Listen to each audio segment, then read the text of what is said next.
Okay, hello and wonderful good afternoon to everyone joining us on this call today. This info session is on the Fulbright Foreign Language Teaching Assistant Program, or in short, what we call as FLTA. This is for the 26-27 cohort. Before we dive into details of the program, a couple of housekeeping rules. Please keep your microphone muted. We do have a Q&A session at the end of this session. So if you have any questions or comments, you can feel free to use the chat feature, or you can also unmute yourself to ask your questions. If you would like to leave your camera on, please feel free. If you would like to turn off your camera, that is fine as well. Okay. Our program for the run of the program today is over the next hour. We'll be talking to you about the Fulbright program as well as MACEE, and introducing you more in depth into the Fulbright FLTA program. My name is Karen Jit. With me on this call today is Senior Program Manager Ms. Teo Z. Im, as well as three alumni joining us, which is Miss Harjinder. She's the FLTA alumni from the cohort 25-26.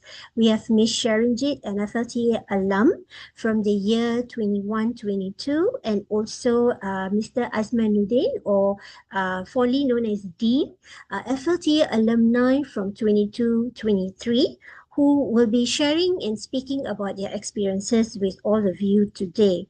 Okay, so as mentioned, that the webinar will end with the Q&A session, so please feel free to keep your questions for the end of the session. So now I would like to introduce you to Zim and hand it over to her, that she will explain to you more about the Fulbright program as well as MACEE. Over to you, Zim. Right, thank you, Karen.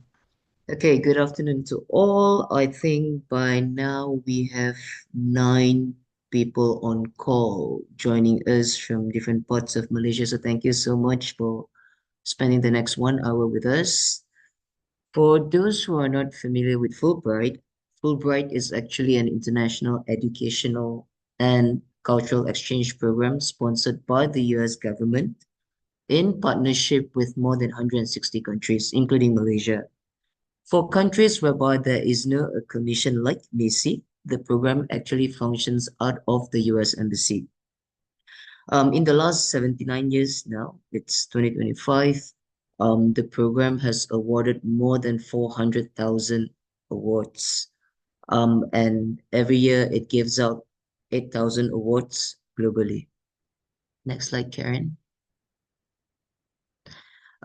So who is MACEE? MACEE started as a one-stop center for those who are old enough or experienced enough. MACEE used to provide advices for anyone wanting to pursue education in the US. And we have been here since 1963, and Fulbright is one of the programs that we do. So who is MACEE, or who owns MACEE? MACEE is co-owned, co-governed, and co-authorized by both the US and Malaysia governments, which means that on our board, on MACEE board, it sits 5 Malaysian government officials and also 5 officials from the US Embassy. And our co-chairs are actually the Minister of Higher Education and also the US Ambassador to Malaysia. And we are proud of what we do, which is actually to facilitate what we call educational diplomacy between the US and Malaysia. And the main function of MACEE is to minimize administrative anxiety, which also means that from the moment like now where you're attending the info session all the way to completion of your application to before you departing to the US, we will be here to guide you through and to support you throughout the entire process. From MACEE or Fulbright Malaysia, there are 7 awards which actually send Malaysians to the US, and we have 3 awards that bring Americans to Malaysia. Again, different programs that for different groups of people. We have programs that works for students. We have program for teachers like yourself, for scholars and also for professionals. Um, Over the years, we have actually sent more than 1,000 Malaysians to the US, and we have brought in more than 2,000 Americans to Malaysia. And before I hand it back to Karen, I would like to say thank you so much to Harjinder, Sharanjit, and Dean for being here today. They will be the ones who will speak through their experiences in the US for the program. And feel free to ask as many questions as you have throughout this session. Okay, and that's it for me. Thank you so much. Karen, back to you. Thank you, ZM. All right, so let's get to know a little bit more about the Fulbright FLTA program. Um, as you know, this is a Fulbright program and it is sponsored by the United States Department Bureau, the Bureau of Educational and Cultural Affairs, or in short, what we call as ECA. So basically, this program is designed to develop American knowledge of foreign cultures and languages by supporting teaching assistantships in more than 35 languages at about hundreds of over US institutions of higher education. So what this program has basically given is it has given a chance to over educators from 55 countries to participate in this program, not just I would say to gain knowledge about the US, the culture, the people, but also to help them to gain and I would say develop their own professional skills. All right. So in short, when a person participates in the FLTA program, it also gives a chance to an individual to enhance their teaching skills, engagement with the community in the US, as well as also being immersed in a US culture. Okay, now we look at the eligibility of the program. So to be eligible for this program, you need to be a Malaysian citizen and of course residing here at the point of application. So you have to be residing here in Malaysia when you're applying for the program. This program is for educators or teachers who has under 7 years of work experience. Okay. Also, of course, in terms of, I would say, academic transcripts or so on, or whichever qualification, we look at educators that has a minimum of a bachelor's degree. So in terms of when we say 7 years under of experience, what we want or what we look at would be applicants who are in their early career of teaching. All right. So they can be teachers who are in either early careers or educators who are in training to become a teacher. We do not just look at early careers teachers of English, but they can also be an early career in the fields of Bahasa Melayu, humanities, tourism, and also literature. Okay, so it's not just restricted to English teachers. In addition, the applicant also that is going to be applying for this program must be eligible for leave. Now, in terms of leave, we will be speaking more in depth about this as we move into as we further move along in the session. In addition to having all this, an applicant will be required to sit for a TOEFL exam. And in terms of the score, it would be at least a minimum of 79 to 80 if a person is sitting for an internet-based test. If it's a paper-based test, we will look at a score of minimum 550. Now, don't worry, at point of application, you do not need to sit for a TOEFL test or you do not need to register for the TOEFL test.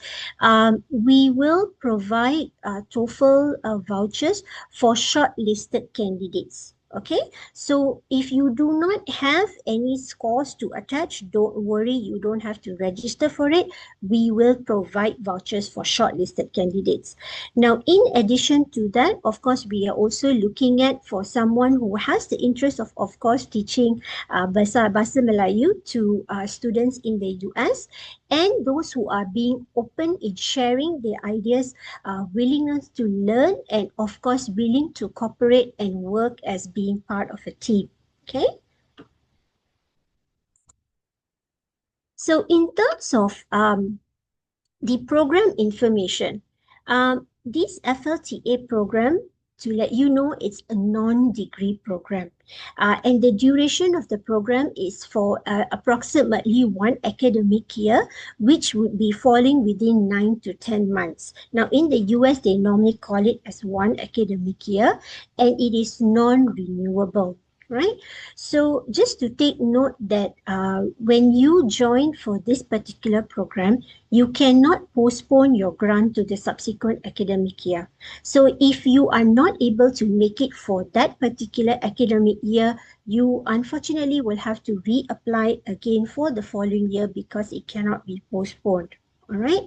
Now you will be placed in a US host institution, and that placement will not, you cannot select the placement, and you must complete your Fulbright grant at that specific course institution that will be assigned to you. Right. In addition to that, your grant will be active upon getting, of course, upon producing a valid passport, upon obtaining a valid J1 visa, and upon successful entry into the United States. All right. Now, in addition to all that we've given you, in terms of what is required from the FLTA applicant, you will be expected to teach language courses. Not only that, you will also be required to participate or be involved in any extracurricular activities or any support that is needed in terms of coming up with language programs. There is also other activities like, for example, leading any conversation groups, participating in any community events, or even language materials development. Okay, so in addition to expected to be teaching in terms of development, we do want the FLTA applicant to also be participating in coursework. So there will also be classes that you will actually have to be involved in terms of coursework. And this coursework, it can either be offered on an audit or a credit basis.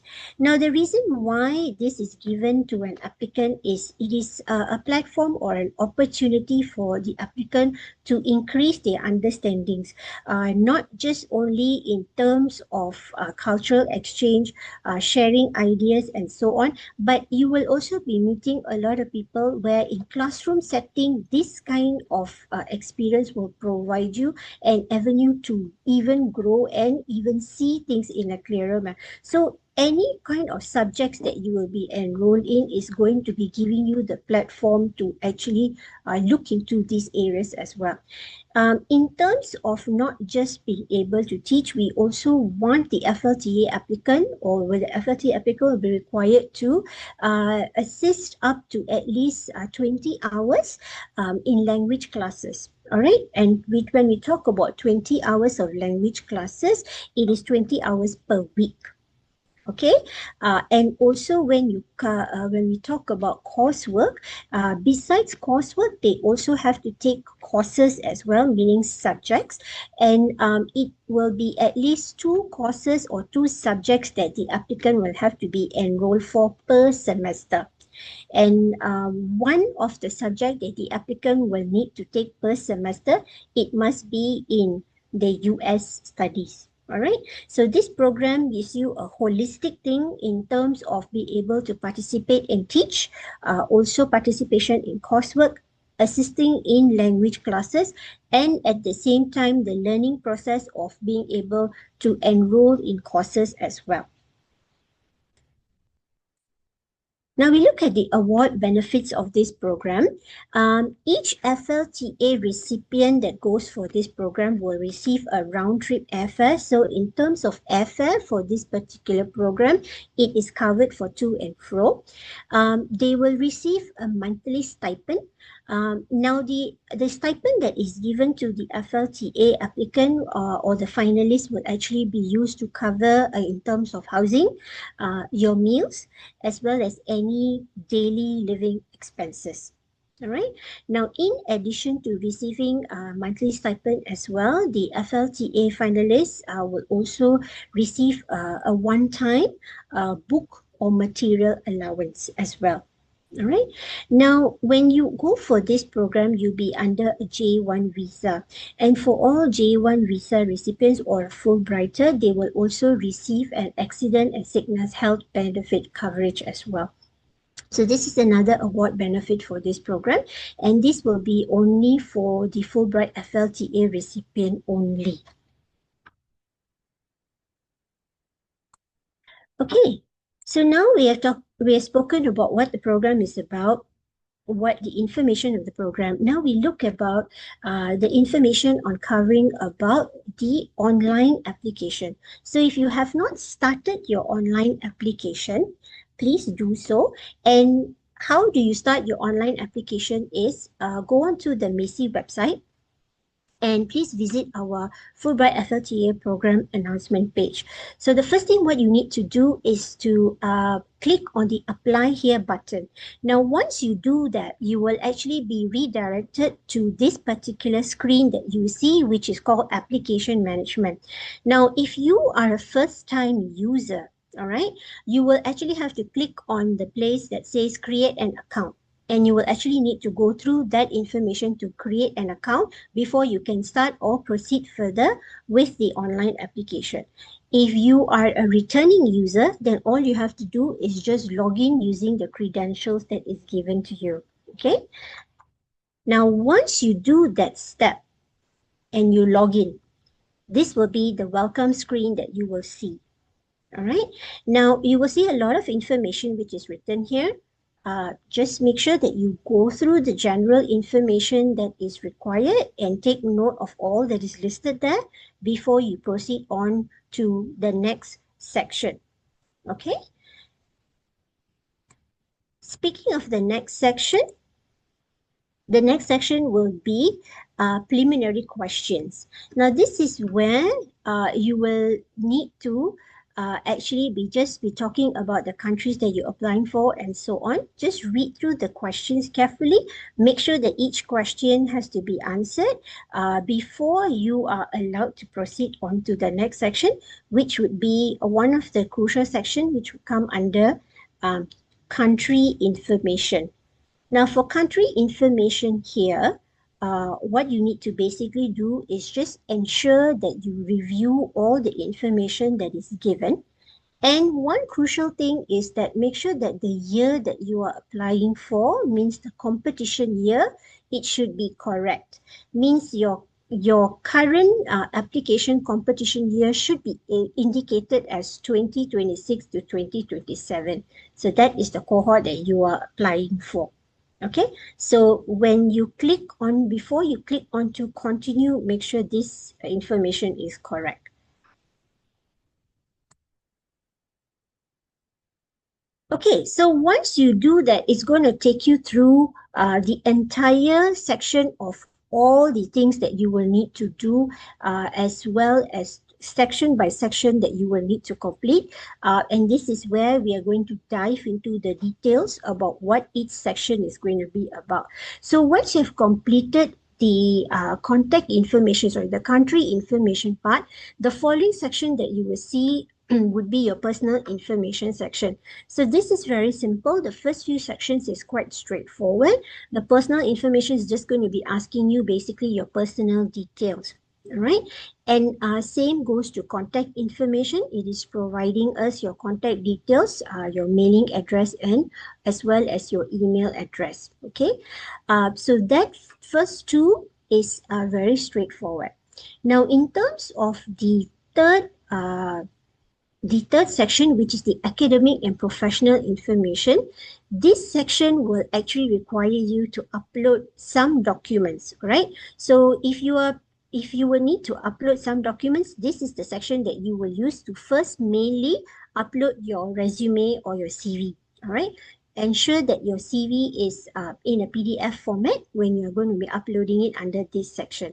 Additionally, as well, this is where you will need to list down your academic background, professional experience that you have. So if, let's just say, also you have received any awards, recognition, and you have any experience abroad as well, please do indicate it under the academic professional information section.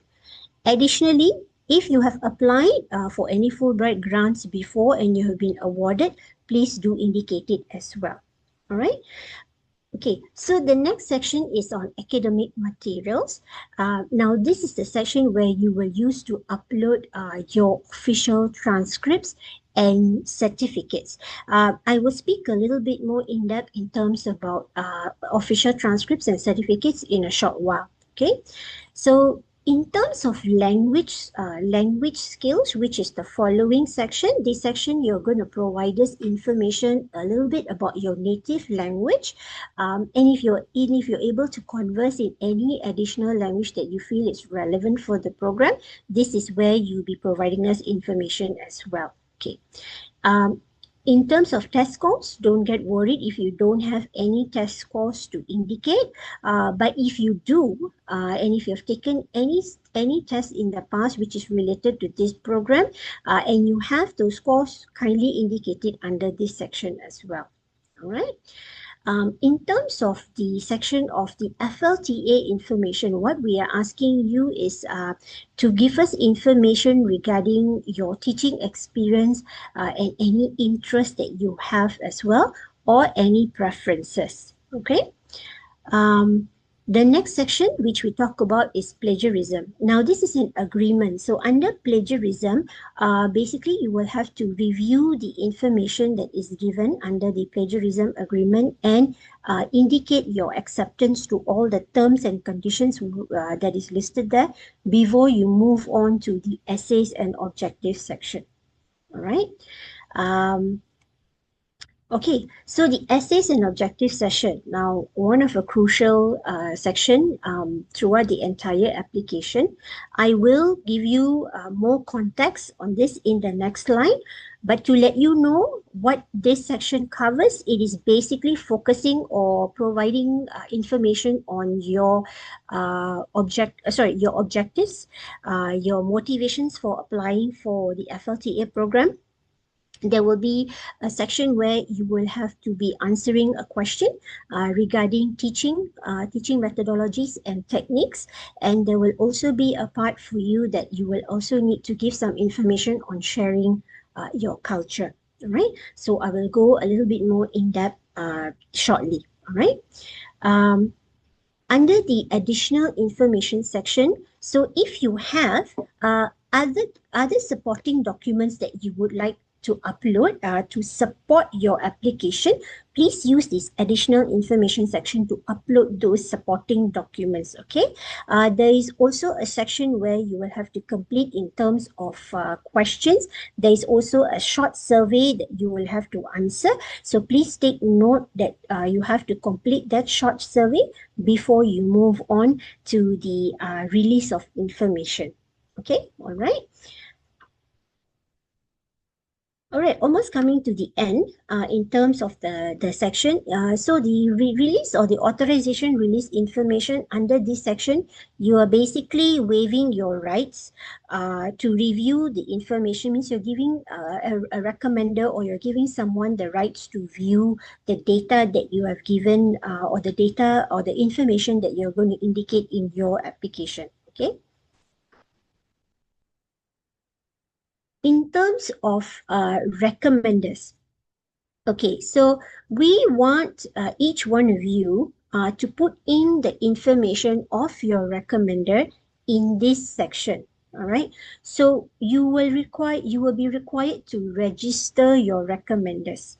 So once you have registered your recommenders, meaning you have already put in their information, for example, name, email, all the information that is required you to register a recommender, the system will actually send them an automatic email with the instruction on completing an online form or an online recommendation form.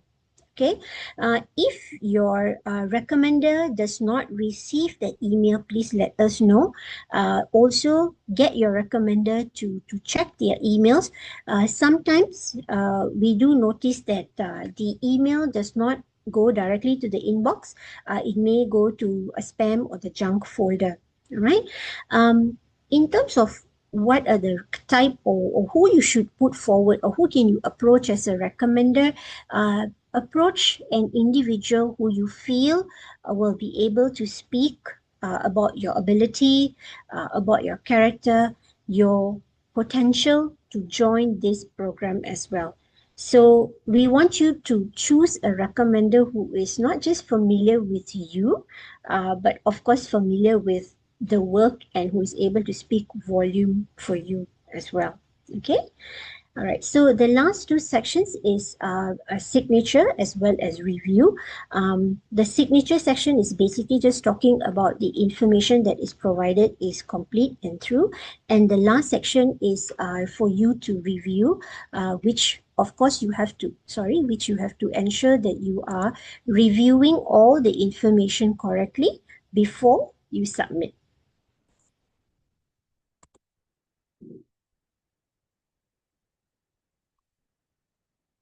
Okay, so let's speak a little bit in depth in terms of essays and objectives. Okay, so for the essays and objectives section, basically you're talking about your objectives as well as your motivations for applying for the FLTA program.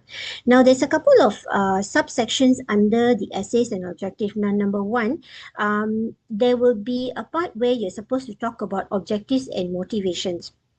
So what we need you to do is that to upload a well-structured essay and an essay that will be basically addressing your background, your qualifications, your past experiences that have basically formed your personal development. You will also need to talk about the reasons for applying for this FLTA program. Okay, do also speak about how do you think that this FLTA program will assist you in achieving your long-term goals. Okay, all right. We ideally want or would ideally be required to have your responses with a minimum of about 700 words in length. So don't make it too lengthy, just keep it short and straight to the point as well. Okay. Um, as I mentioned, there is another section that you will have to answer in teaching and methodologies. So under the teaching and methodology section, what we will need you to do is that to type a response that basically focuses on teaching methodologies and techniques. All right. So this is basically how you would like to utilize or how you would like to utilize teaching Bahasa Melayu to the US students. All right. Now, do mention any innovative approaches that you have utilized as a teacher. Okay. So under this section, this is something for you to think and how you would like to craft your response. And we would like ideally that this response be at least about say 300 to 500 words in length. All right. So do not keep it too lengthy as well. Okay, and the last section under essays and objective would be sharing your culture. Now, you will be given several scenarios. So what you will need to do in order to answer this section is that you will need to type a response for one scenario that you are going to choose out of the three scenarios that you will be given. All right. So what you need to do is that basically explain that what is it mean to be a cultural ambassador? How would you share the culture? How would you share your Malaysian culture in the scenario that you have chosen? All right, and probably you can throw in own unique examples as well. Just ensure that your response is falls between 3 to 500 words in length. Okay, so for each and every section, what we really want you to do is that make sure that it is very well structured and it's clear. So do not focus on beating around the bush too much, but just focus on straight to the point, because in terms of word length, we do not want or we do not encourage each section to be very lengthy. Okay. Okay, so a little bit more about letters of recommendation. So, as I've mentioned, you will need to focus or reach out to people who can speak volume about the work you do. So, three professional references can come from either an instructor, a professor, or even a work supervisor. All right, just to let you know again that when you put in your information to register, the recommenders must complete the online form, which should directly be submitted through the online application. Now, in case your recommenders has any problems or something, please get them to reach out to MACEE. Okay?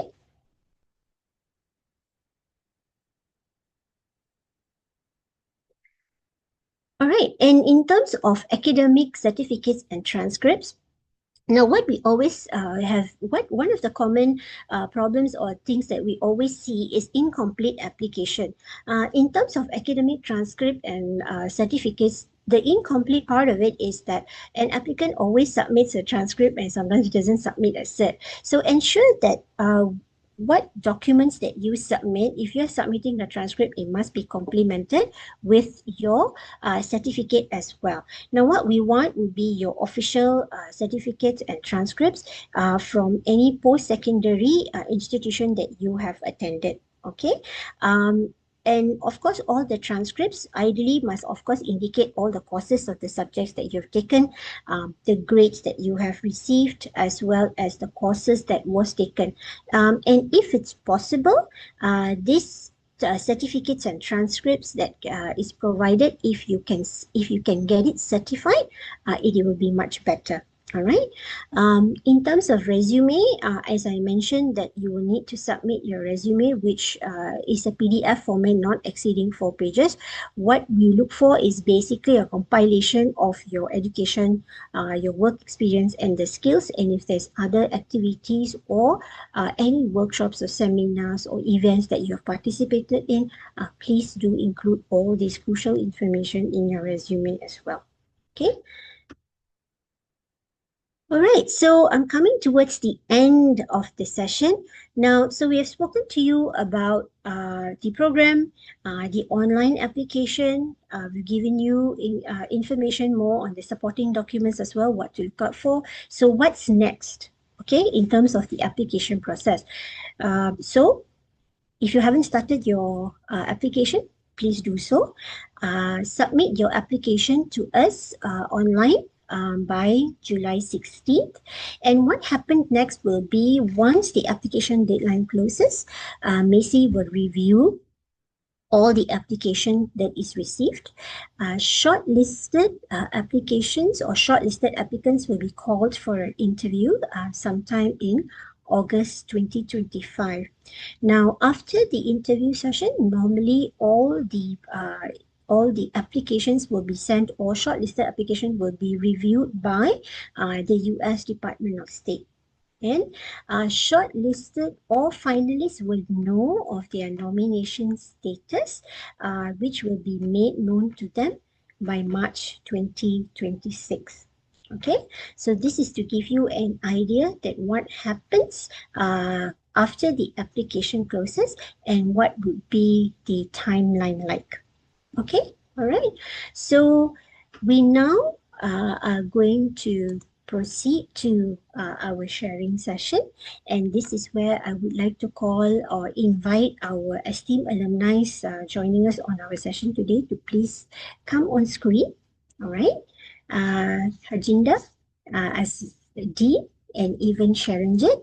Um, Firstly, I want to say a very good afternoon to each one of you, and huge thank you for taking the time to join us this afternoon for our info session. I do have some questions. We will also be taking some questions from our call, the applicants on the call today. I think my question would be firstly on the application process, and this is open to all the three of you. You have put in your application, you have gone through the process, right? In terms of that, what was the most challenging part of the application that you found hard to complete? Okay, can I go first? Sure. Hi everyone, good afternoon. Okay, I'm Sharanjit Kaur and I'm the FLTA alumni for 2021 and 2022. All right, so the most difficult part for me, and I think for most of us, will be the essay part. Okay, because writing an essay needs planning ahead. You will need to plan your points out before you actually start writing. As for now, back then when we applied, there was not maybe ChatGPT was not that famous at that time. As now, I understand that there is ChatGPT for you, but please make sure that your essays are personalized to your own. Make sure that it is relevant to you. Yes, because I'm sure when the MACEE reads your essays or the Americans read your essays, they will know that this is not of your own words. So make sure that you plan out first what are you going to write, what are the points like, and then elaborate it on your own. Get someone to check it for you, and then only click the send button. Another thing, just a reminder, please ensure that you actually inform your recommenders that you are actually applying for this ahead of time. Don't give them a shock. Make sure you tell them beforehand that I'm applying for such a thing. Let them know what it is all about, so that they will be prepared to write a recommendation letter for you. For your email, for your essay as well, please know about the program first. Know what are you going to expect when you are in the US. Know how the program is all about before you write, because there will be the sense of knowing what is this program all about, and it will show in your essay. So yeah, that was the hardest part for me.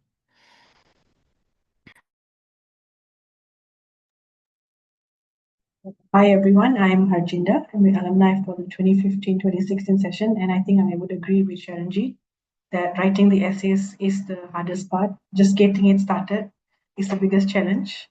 And it's very important to personalize it according to your experiences and things that you plan to do and things like that. Don't use other people's examples as yours. Be authentic, genuine. Yeah, that's my 2 cents. Hi everyone. Pardon me if am not sounding correctly because I am outside now. So just like the other two, okay, I'm also one of the FLTA alumni, okay, for year 2022-2023. Okay, to me, it's both combination of getting the right recommenders and also writing the best essay. Okay, you don't want your essay to be very generic. Okay, it has to be something that makes them want to choose you. Okay, and also your essay is not all about you wanting to go to US just because you want to travel to US, but it's about what is it that you want to get from there and you want to bring it back to the country.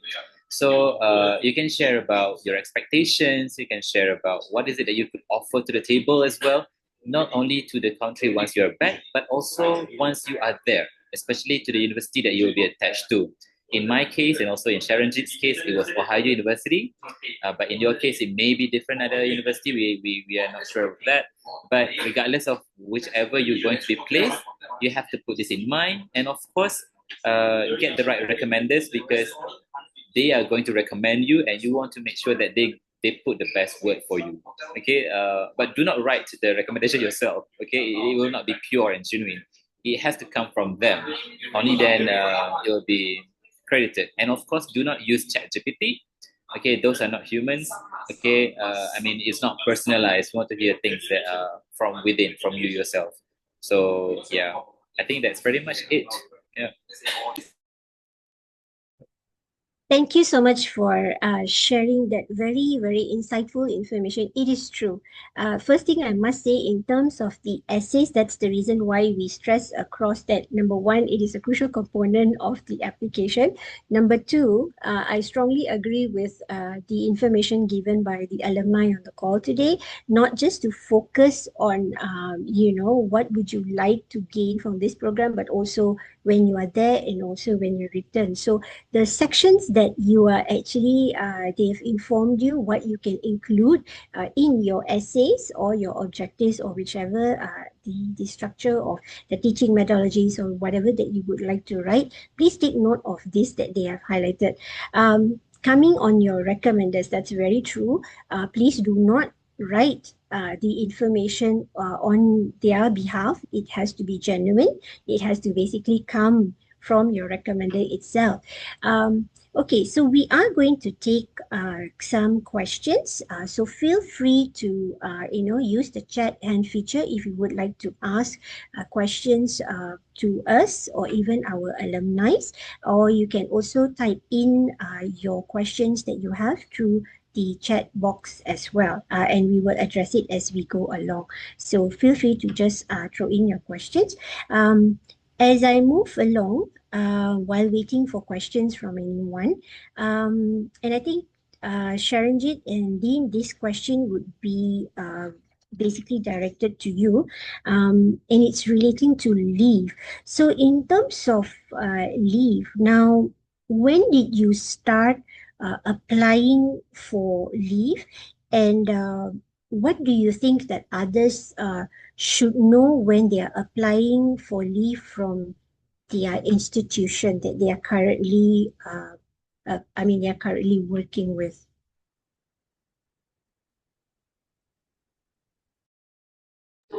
Okay, all right. I'll take this question first, and then later Sharon can just add in, okay, based on her experience as well. Okay, so basically, I was a former teacher at a primary national school. Okay, so I had to say we had a few hiccups as well, but it was all sorted as well at the end. So if you were to ask me, my advice would be to really sort things out first. Okay, with bahagian tajaan. Just to clarify, what is the status now? Okay, as of last time, they came to conclusion that there will be some kind of changes when it comes to leave, but I have not received any current information from them. Okay, but all I know is that they are making some kind of changes. So last time we were given cuti belajar, but then it was tanpa gaji. But that was last time. Okay, but I think after a few years of of us returning, I think they already amended something. What I did last time was right after I received the letter from I think it's from IIE, if I'm not mistaken. The was it the agreement letter, right? Okay, I immediately forwarded to the bahagian involved. In this case, it's bahagian tajaan, and of course, after consulted my school headmaster as well, give it to them as soon as possible because they had to bring it forward to the they're like hierarchy of system. So once you put it in, they will bring it forward. So you do that as soon as you could. Okay, don't give it to the last minute, or else it will be very difficult for you to get your leave. And then provide all of the documentations needed. Okay, this involve what is it that you'll be doing there. Okay, state that you will be given classes to teach, courses to enroll, because that's the thing that will entitle you for cuti belajar. Okay, I think that's pretty much that I could remember. Sharon, on to you. Okay, so I started applying for leave the day that I knew I was the primary candidate for this program. So the first thing I did was to inform my admins that I was chosen for this program. And then since when I applied, COVID was going on, so I had to find everything online. So I emailed KPM to ask for the necessary documents if I wanted to go for this program. And then they did email back to me and went through with the process. So they did send me quite a number of documents that I will have to fill in together with all the necessary documents, attach them together. And then, yes, so when you do that as a primary school teacher, you will need the agreement from JPN, Jabatan Pendidikan Negeri. So please make sure that you don't keep these documents till the end, or, just as 2 or 3 days before you submit, because you will need the signature of the pengarah. So you have to perhaps make an appointment earlier to meet the pengarah to get his or her signature. That is one thing that's very important. So once you get the forms, make sure you go through that. Make sure at this point you can always ask any of the alumni to for any questions that you might need on how to fill in the application. Make sure you have all the documents. Make sure they are all certified by your bosses or something like that. Make sure everything is in line. You can also keep a copy for yourself just so that you know that you have submitted them, and in case you will need to look at them next time. So I did all these 3 months ahead of time, 3 months before I actually flew to the US. And there are a little bit hiccups here and there, but don't worry, MACEE is always there to help you out. So make sure that you get in touch with MACEE if there's anything that's going on wrong or things like that, or that something is they might need additional documents or so. So please get in touch with MACEE as well. But otherwise, the application form is very straightforward. The only thing is you might need quite a number of documents, like for your transcripts, for your slip gaji, some documents from the school itself. So get everything ready before ahead of time. So it will save a lot of time for you. Yep. Right, thank you for sharing that, because it is very important, number one, and this will be some of the updated information that will add on to what Sharanjit and Dean has covered. Number one is, of course, at point of application, we strongly encourage you to actually inform your principal, your school principal, that you are actually applying for this program. All right. 不能吃啊！ There 到底 is 是要吃什么？ somebody who is actually, but okay. Please mute yourself if you are not going to be asking any questions, so that we can actually hear what the alumni or other applicants will have to say. Okay. So sorry for that. So in addition to that, what I was actually informing you was, please inform your principal at point of application that you are actually applying for this program. Now, once you get selected, or once you actually get notified on your finalist status, you then also have to go through your school. So at least your principal is aware that you have put in an application and you've gotten selected. So correct what Sharanjit has said. It is good to start very much earlier. And if you know of your finalist status very much earlier, please do start putting in your leave approval, or start that process as soon as possible. Now, just to let you know, if your school is based in, let's just say, the daerah or something, go through the proper channel, which would be go through the JPN or the MOE office, that the district office. Okay. So first things first, normally, is that getting the forms that is required, because together with the forms, they will not only give you all the forms that you will need to fill up, they will give you a flow, or what we call as a carta alir, in order to put in your permohonan for either what we call as what we known as a cuti bergaji penuh, for a program that they call as a jangka masa sederhana. Okay, so the Carta Alir, together with the supporting forms that they provide to you, MOE provides, is very comprehensive, and it's very clear as well. So all these documents that you fill up and everything, and you provide together with your supporting documents, is something that you will actually have to give first to BPG, Bagian Professionalism Guru. Okay, so BPG will be the first point that you submit all these documents to, all these forms. They will assess your documents, and if there's any additional information that they require, they will reach out to you as well. Please also keep MACEE updated through this entire process as well, because we can also guide you in case you get stuck, or if there's any supporting documents that we need to provide, we will be there to assist you as well. Now, in terms, if once everything goes through and BPG clears, that is when your entire application and supporting documents will be sent to bahagian tajaan. Okay, so just to give you that the whole permohonan lengkap has to be given a clearance by BPG, and before it goes to bahagian tajaan for their further assessment, and then of course I think the approval comes from bahagian tajaan as well.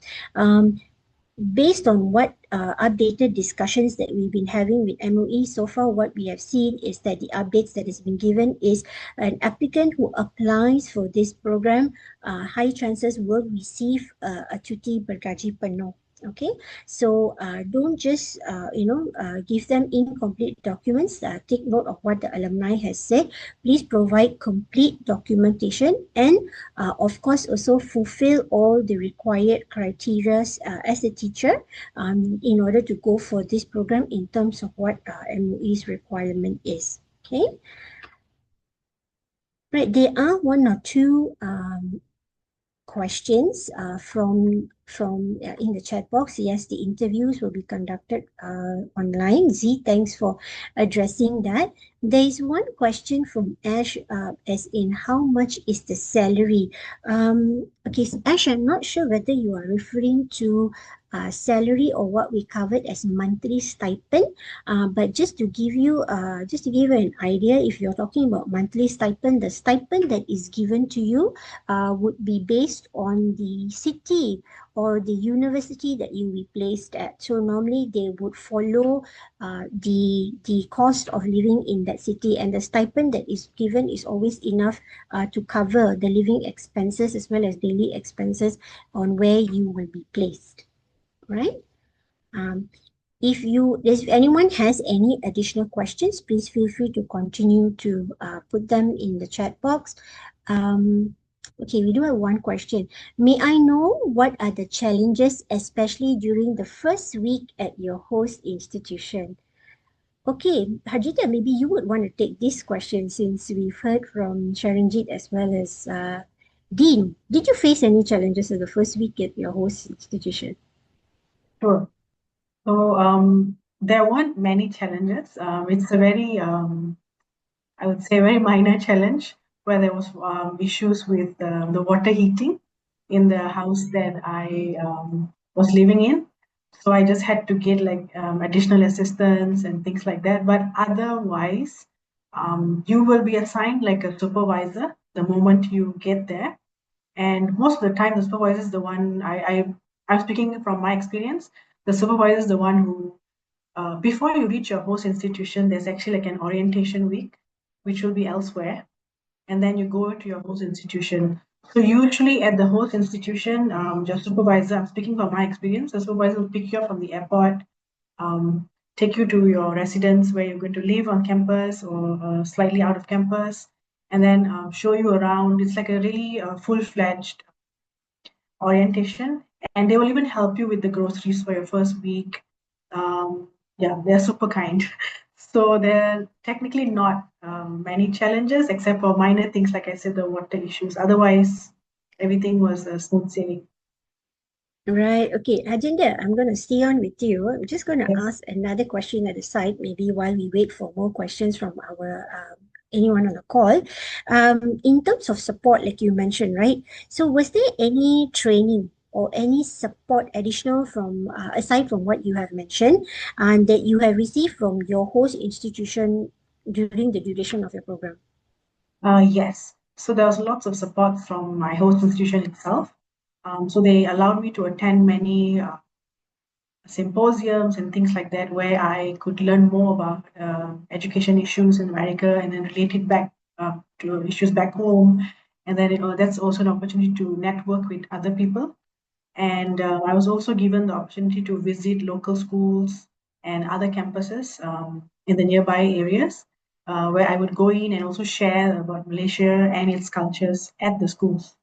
So that is some of the support. And throughout the time, I was also allowed to go on many visits, like the university will encourage writing for you to the White House or like to the Mint, National Mint, and things like that. So then when you go for the mid-year conference, there's also a mid-year conference organized by Fulbright. You can actually visit those places in Washington, D.C. And all of those was support provided by my host institution, which I'm really grateful for. Right. Okay. Okay, we do have one question. And I think I can take that. This is from one Fatima. Now, I would like to clarify on the eligibility criteria regarding teaching experience. I began my academic career in 2015. However, I was on full study leave from 2018 to 2022, pursuing PhD. So I was not involved in any teaching duties. I resumed teaching in 2022. So considering this and my actual teaching experience amounts to approximately 6 years, am I still eligible to apply? Given that my cumulative teaching experience is below 7 years. Okay, that's a very good question. Thanks for asking. Okay, yes, if based on the information that you've given us, if your total teaching experience that you have is below 7 years, yes, that you can still put in your application for the program, because we will be looking but do mention that that in your application or in your resume, which are the years that you'll be teaching. So from there, we are able to see clearly that it is below 7 years. Yeah.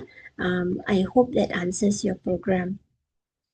There's a question from Ash. Is this a program or a permanent job? Is this a language teaching program for tourists or who wants to specialize? Ash, I'm not sure if you've gone through the program announcement page. This is a scholarship that is awarded to educators that who's got below 7 years of teaching experience to teach Bahasa Melayu in a US host institution. Yeah. Okay. So this is not a permanent, it's not a job, and it's not permanent. We are offering a scholarship for them to go for a duration of one academic year, approximately from anytime between 9 to 10 months. Okay. All right. I think a question that I think before we wrap up, a question that is for all the alumni on the call today. So we've got prospective Fulbright FLTA applicants with us today. Now, what are the tips? What are the advice? What is the useful information that you think would be good for them to know? What can you share with them? Anybody want to go first? Okay. My tips would be, I would say to take every single opportunity given, okay, to learn and to do as much as you could within that period of time given to you. Okay, so if you feel like you want to set up booth or anything, okay, to showcase our country, go ahead. If you feel like you want to connect your students with Malaysians online, go for it, because at the end of the day, that's your job, okay, to give them the immersive of the language and also the culture. So I would say go all out, okay, and start searching for ideas. If you want to make sure that you have a good time there, you can start researching as well on things that you could do or could bring to the US. Okay, so I just want to add on that. The word that I will use is be a sponge. Absorb as much as you can. Learn the different cultures there. Just enjoy yourself. 9 months is not a long period of time. It is actually very short. It will just go with a blink of an eye.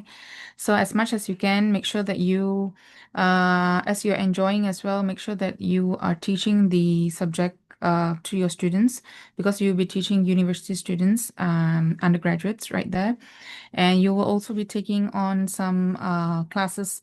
So make sure that those are all, I mean, relevant, or even like to your own interests. Just be open to all the different cultures that you might see, and for the different people that come from all around the world, learn from them.